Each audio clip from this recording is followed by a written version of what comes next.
እውነት አሁን በፊት ሄርሚን ካያችኋት በፊት የመጣች ሰሞን ጋይስ በጣም ወፍራም ነበረች። ፊቷ ወፍራም ነበር፣ ሰውነቷ ወፍራም ነበር ምናምን እና አንዳንድ ጊዜ እንዴት ነው ያኔ በጣም ከመጨናነቁ አንዳንድ ጭንቀቶች ወደ ውፍረት ያጋልጣሉ እና እኔን አፍቅራ በእኔ ፍቅር የተቃጠለች ጊዜ ነበር እና ያኔ ትጨናነቅ ስለነበር ውፍረቷ በጣም ሀይ ሆኖ ነበር እና አሁን ግን በእጇ ስላስገባች ምናምን ሰውነቷ አይነገርም። ኧረ ጉዴ አላ የበሬ ነው እና ያማለት እንዴት ነው ደግሞ አፍቅረህ ደግሞ መደበቅ ደግሞ ከባድ ነው አይደል?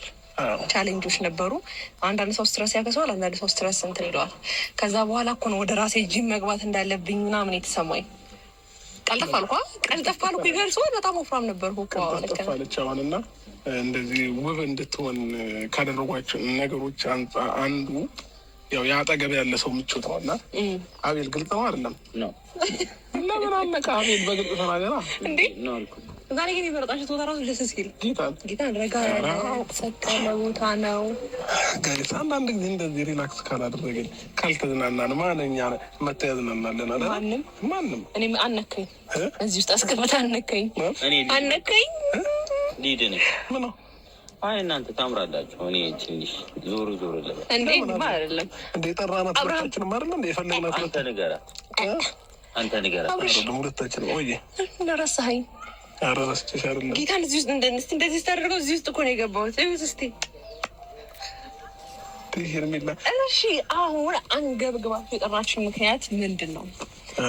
ወደ ቁም ነገሩ ስንገባ ጋይስ አሁን ወደ ቁም ነገር እስካሁን ቀለድን ተጫወትን ምናምን እና ያንተ ሆኖ ይሄ ምንም ችግር የለውም እኮ ሁለታችንም ቢሆን መብት ያላት በእኔ ነገር ላይ ብቻ ነው። በእኔ እቃ ላይ፣ በእኔ ውሃ ላይ፣ በእኔ አረ እሺ። እና ይሄ ለማንኛውም ዛሬ የመጣንበት ምክንያት ምንድን ነው ስልሽ በዚህ ታይም እኛም ትንሽ ነገሩን ከብዶን ነው የምናደርገው። ለምን ድንገት መሆኑ እንደሚያስደነግጥሽ አውቃለሁ እና የአሁኑ እሁድ ሳምንት ሽማግሌ ልልክ ነው ወደ አንቺ ቤት። ምናልባት ይሄን በጣም ይቅርታ እንድትደነግጪ ምናምን ብዬ አይደለም፣ ግን ደግሞ ያው እኛም ድንገት ሀሳቦች ስለመጡልን እና ነገሮችን ለማሯሯጥ ስላሰብን ነው እና የአሁኑ ሳምንት ሽማግሌ ልንልክ አስበናል እና ፋሚሊ አንቺም ሁላችሁም ሬዲ እንድትሆኑ እና ዝግጁ እንድትሆኑ እንፈልጋለን።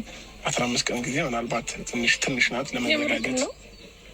አቤል እንግዲህ ሞር ደግሞ አቤል ማለት አሁን ላይ እየተፈጠረባችሁ ያለው ነገር ደስ ስለማይል ያው ምንም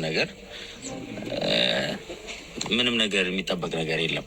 ሽማግሌ ልኮ አንድ ላይ እንድትኖሩ ቶሎ አብርሃም የምርህ ነው። ፍላጎት ባይኖረኝ ነው እንዲህ ቀለበት ያደረኩልሽ። ቀለበትም አድርገህልኛል፣ ግን በዚህ እንደዚህ በቅርቡ አልመሰለኝም። የምርህን ነው እንዴ? ሄርሜ እኔ አላውቅም። ትፈልጊ ነበር እንደ ሄርሜ? ሽምግልና እንዴት ነው የማልፈልገው? ሴት ልጅ አይደለም እንዴ? አቤል የምር ነው። እኔ ወንድም እየቀለደ አይደለም። በቀደም ራሱ እኔ ናጁ አግኝተ ነው ሽማግሌ ላክ ስንለው ትንሽ መቆየት ፈልጋለሁ ብሎ ነበረ። ግን ደግሞ አሁን አስቦበት አስጠጉልኝና ልቀፈክሽና ልቀፈክ ና ተነሳ ሁለትም ትራንሳልኮ በጣም ደስ ብሎኛል።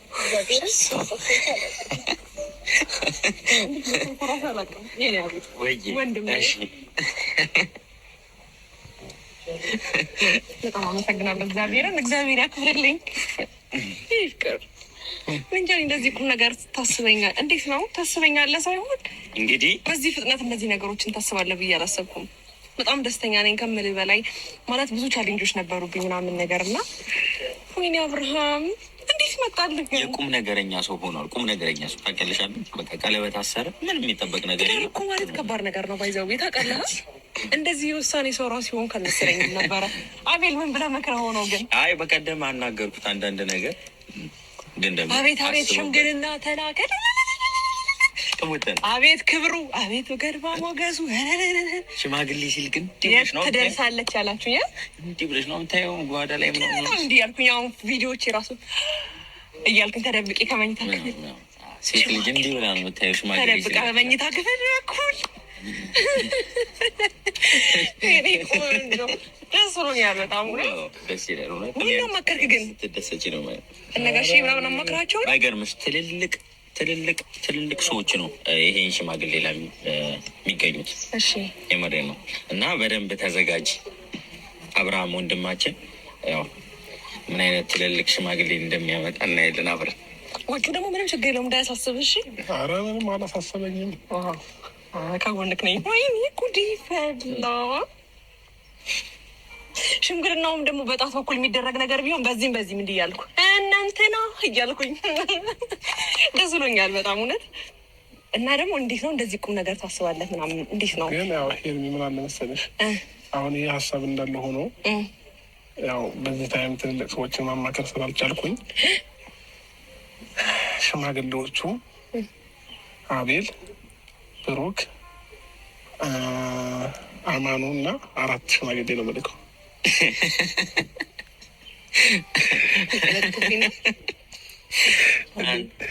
የቀለድክብኝ ነው። ሽማግሌኛ እንሆናለን። አሁን አንተ ስታስበው ለእናት ቤትና አባት ቤት እንዴት ሽማግሌ እነሱ ይሆናሉ? እድሜያቸው እኮ ከፍ ማለት አለበት። አስተሳሰባቸው እኮ ትልቅ ነው። እድሜያቸው ግን ከፍ ማለት አለበት።